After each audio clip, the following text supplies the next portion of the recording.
l'hydrogène est une molécule, est aussi un élément. Et que cette molécule, l'hydrogène, on ne la trouve pas à l'état naturel, donc il faut la synthétiser. Alors pourquoi est-ce que là, il y a un regain d'intérêt vis-à-vis de cette molécule-là? C'est que lorsqu'on utilise cette molécule, on l'utilise avec de l'oxygène, elle produit de l'électricité et produit de l'eau.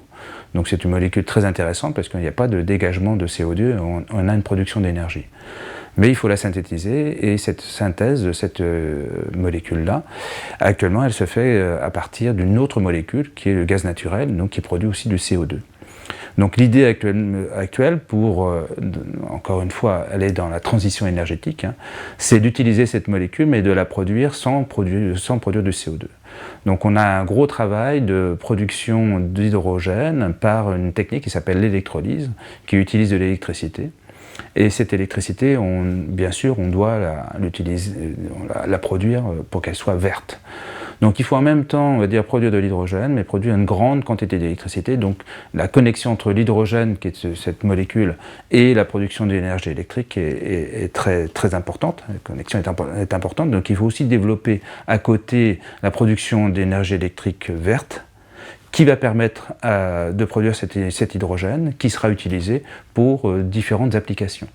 La première application, c'est utiliser l'hydrogène vert pour remplacer l'hydrogène qui est actuellement carboné. Donc on ne le sait pas, mais il y a énormément d'industries qui utilisent de l'hydrogène, alors soit des raffineries, parce que pour produire de l'essence, il faut aussi de l'hydrogène, pour produire de l'ammoniac. Pourquoi? Parce que l'ammoniac est largement utilisé pour faire de l'engrais. Et là encore, une fois, on produit de l'hydrogène. Donc ça, c'est une première chose, c'est-à-dire décarboner l'industrie en utilisant de l'hydrogène vert. La deuxième chose, c'est qu'on peut aussi utiliser l'hydrogène comme un vecteur, ce qu'on appelle un vecteur énergétique, pour la mobilité. On ne le sait pas, mais on commence à voir, c'est qu'il y a des véhicules qui sont électriques et qui peuvent utiliser de l'hydrogène en utilisant un appareil qui s'appelle une pile à combustible qui transforme l'énergie de l'hydrogène en énergie électrique. Et cette mobilité elle peut se faire, je dirais, du vélo jusqu'à l'avion. Alors le vélo, par exemple, il y a déjà des sociétés telles que Pragma, du côté de Biarritz, qui développent des vélos hydrogène. Il y a des véhicules hydrogène, il y a Hyundai, il y a Toyota qui produisent des véhicules de tourisme. Et puis il y a des trains qui existent déjà. Alstom en France produit des trains qui circulent sur les voies allemandes. Et on parle beaucoup de l'avion hydrogène avec Airbus qui va développer donc, cet avion. Donc on a toute cette gamme de mobilité qui peut être mobilisée autour de l'hydrogène.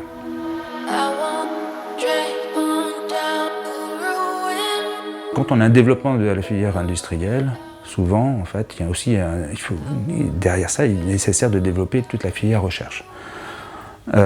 Si on remonte en arrière, la filière hydrogène s'est fortement développée lorsqu'il y a eu les vols spatiaux. Pourquoi? Parce que dans une fusée, on ne peut pas faire de combustion. Et si on veut produire de l'énergie électrique, on va utiliser tout simplement l'hydrogène et l'oxygène à travers une pile à combustible. Donc la pile à combustible en elle-même s'est développée parce qu'on a développé les engins spatiaux. Après les années 60, on va dire, il y a eu une décroissance forte de l'hydrogène, tout simplement parce que le combustible naturel qu'on trouve, de gasoil, diesel, n'était pas cher et qu'on pouvait produire de l'énergie grâce à cela.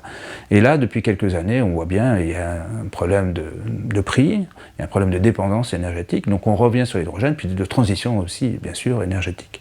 Donc on revient sur l'hydrogène, on voit qu'on peut encore une fois développer cette filière qui existe déjà, et pour lesquels, en fait, il y a déjà des systèmes qui sont sur le marché, des piles à combustible, des électrolyseurs, donc tous les systèmes qui permettent de produire de l'hydrogène et qui permettent de convertir. Mais si on veut accélérer ce développement-là, il faut avoir des systèmes performants, donc avec des performances, donc des rendements, parce qu'un je dirais, des gros souci ou problème qui est mis en avance par rapport à la filière hydrogène, c'est le rendement de la filière totale, et puis surtout la durée de vie. Donc si vous voulez développer un système chez vous avec des panneaux photovoltaïques qui produisent de l'électricité verte, et cette électricité vous voulez l'utiliser pour produire de l'hydrogène que vous allez stocker puis après le déstocker pour produire de l'électricité. Tout ça, ça existe déjà, c'est sur l'étagère, sur le marché. Mais il faut avoir aussi des systèmes plus durables. Durables dans le sens durée de vie, 20 ans, 30 ans, avoir un véhicule à hydrogène, s'il ne dure que pour 20 000 km, c'est pas suffisant, donc il faut avoir quelque chose qui dure longtemps. Et puis durable dans le sens aussi écologique, c'est-à-dire avoir pensé auparavant, un système recyclable. Donc tout ça, ça doit être développé. Alors, bien sûr, l'industrie développe, certains ont des centres de recherche, mais la recherche est là pour aider le développement, l'accélération de la filière industrielle. Et puis en même temps aussi trouver des ruptures technologiques qui vont permettre de développer les systèmes qu'on va avoir d'ici 20 ou 30 ans dans la filière industrielle.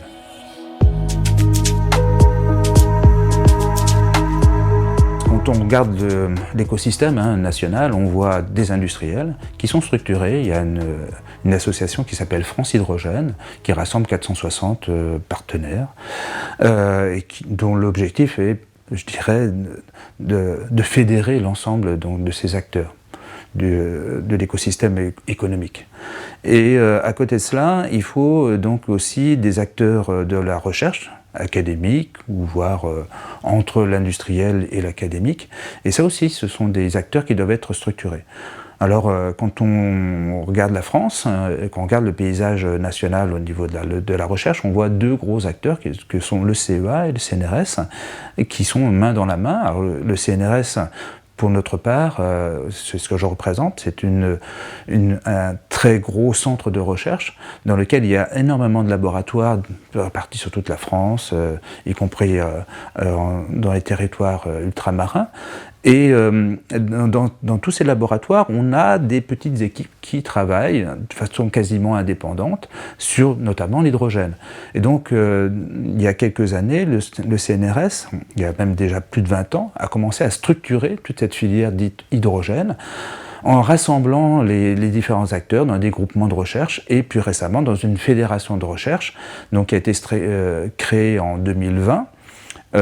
Et dont j'ai pris la direction. Cette fédération de recherche donc, a pour objectif de rassembler l'ensemble des acteurs travaillant dans le domaine de l'hydrogène, sa production d'hydrogène, sa conversion et son stockage. Alors peut-être pas dans le bon ordre, mais ça c'est pas grave.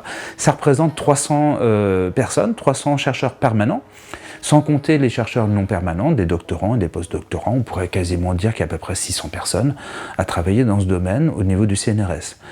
C'est 30 laboratoires, dont un laboratoire situé sur La Réunion qui s'appelle Energy Lab.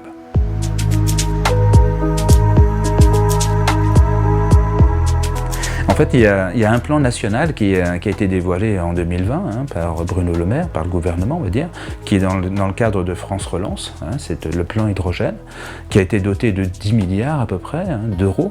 Et dans ces 10 milliards d'euros, il y avait 3 objectifs. La décarbonation de l'industrie, la nouvelle mobilité, et le troisième, c'est le soutien à la recherche et à l'innovation.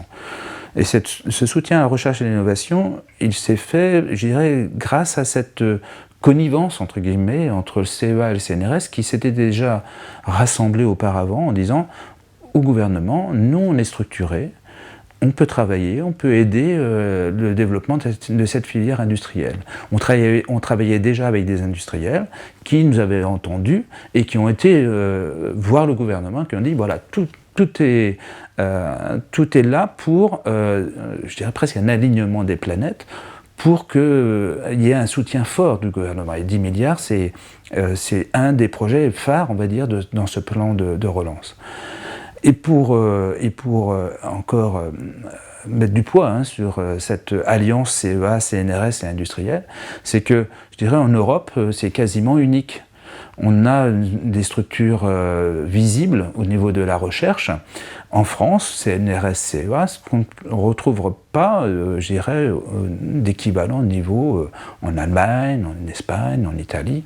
On n'a pas cette structure, on a souvent des laboratoires ou une multitude de centres de recherche travaillant dans l'hydrogène.